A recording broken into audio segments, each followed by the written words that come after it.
अस्सलामुअलैकुम, hey everyone, welcome to my another vlog. तो आज मैं जा रही थी घूमने के लिए बीच पे और this is my OOTD and हम लोग जा रहे थे रिक्शा में।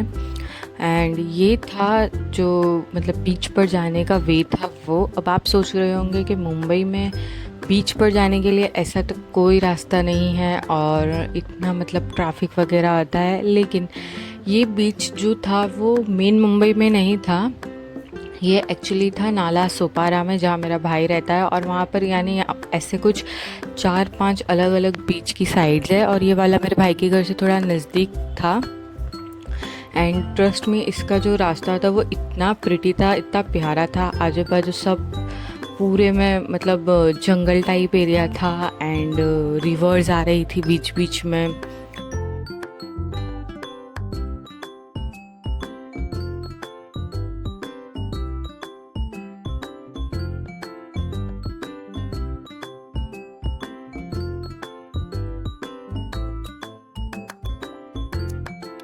शायद ये विलेज से नाला सुपारा इतना डेवलपमेंट में नहीं है, तो इसलिए यहाँ पर बहुत ज़्यादा ग्रीनरी थी इस वाले रास्ते पे। एंड मुझे तो काफ़ी ज़्यादा मज़ा आया। देखो आसपास पानी ही पानी था एंड हम लोग पहुँच गए थे अब बीच पर।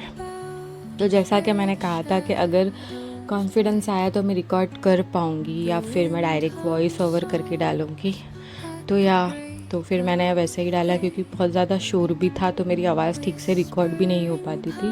तो हम पहुंच गए बीच पर और ट्रस्ट में ये इतना क्लीन बीच था। जो मुंबई के मेन बीचेस है चौपाटी और जुहू चौपाटी, वहाँ पर इतनी गंदगी होती है क्योंकि लास्ट ईयर मैं गई थी तब इतना गंदा था वो दोनों बीचेस कि मतलब पानी में जाने का मन ही ना हो। एंड ये बीच इतना क्लीन था और पहुंचते ही हमें दिखी डॉल्फिन, एक मरी हुई डॉल्फिन जो बिल्कुल किनारे पर पड़ी हुई थी ऐसे ही। इसका पीछे का जो साइड थी वो डॉगीज से खाली थी और आइस क्रोस खा रहे थे वहाँ पर। एंड इनारा तो ऑलवेज मतलब उसका तो हमेशा का है कि उसको पानी से डर लगता है तो वो रोती है। लेकिन अध्ययन बाबा ने बहुत इन्जॉय किया था, वो उसके पापा के साथ फ़ोटो शूट करवा रहा था।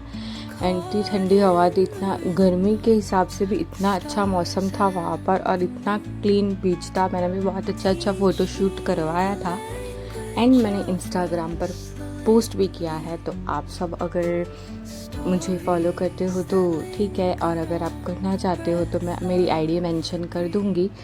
यक्षा कुरैशी ही मेरी आईडी है इंस्टाग्राम के भी, तो मैं कर दूँगी। एंड थोड़ी देर के बाद यहाँ पर जो बोट वाले होते हैं वो उस डॉल्फिन को बांधकर बीच समंदर में छोड़ आए थे।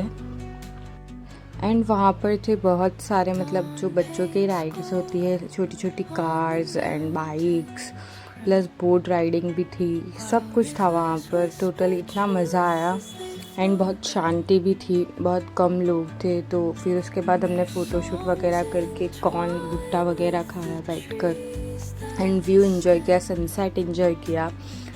अगर आप कभी जाओ और आप ऐसे कोई एरिया में जा सको नाला सुपारा टाइप, तो आप ये वाला बीच ज़रूर विज़िट करना। मुझे इसका नेम नहीं पता बट मैं थंबनेल में इसे सर्च कर डाल दूँगी। एंड मैं आप सबको बताऊँ कि वहाँ पर मेरे साथ एक इतनी फ़नी चीज़ हुई, मतलब मैंने बाद में खुद रियलाइज़ करके इतना हंसाया उस चीज़ पर। जब हम लोग बाहर जाने के लिए वेट कर रहे थे तो उबर का वेट कर रहे थे एंड वहाँ पर कुछ लोग बैठे थे एंड कुछ जगह ऐसी थी मतलब वो कबर टाइप बनी हुई थी और उस पर लिखा हुआ भी था एंड मराठी में लिखा हुआ था। तो मैं वेट कर रही थी कि मतलब कोई जगह खाली हो तो मैं बैठूँ। देन मैंने पीछे पलट कर देखा तो उसी कवर जैसी जगह पर लोग बैठे हुए थे। देन मैंने फिर रीड किया तो मुझे पता चला कि अच्छा ये गवर्नमेंट की तरफ से जो बैठक बनती है वो है, लेकिन इसका शेप अलग है। एंड इतनी देर मैंने वेट किया बट मैं ये बोल रही कि मतलब दफना दे तो मुस्लिम्स में है। एंड उसके बाद मैं इतना हंसी मतलब आई वॉज सो डम एट दैट टाइम। बस फिर शाम हो चुकी थी तो हम निकल चुके थे घर के लिए। रिक्शा ऑटो वगैरह सब बाहर से मिल रहा था तो हम लोग को वहाँ और अंदर नेटवर्क भी नहीं था, तो मैं और पापा चल कर जा रहे थे, बाकी बच्चे गए थे बाइक पर। एंड चल कर जाने का जो वे था इट्स टू प्रिटी गाइस। तो कमेंट करके बताना कि आपको आज का व्लॉग कैसा लगा। Do like and subscribe to my channel. मिलते हैं नेक्स्ट पार्ट में। तब तक के लिए अल्लाह हाफिज़, tata, bye bye, thanks for watching.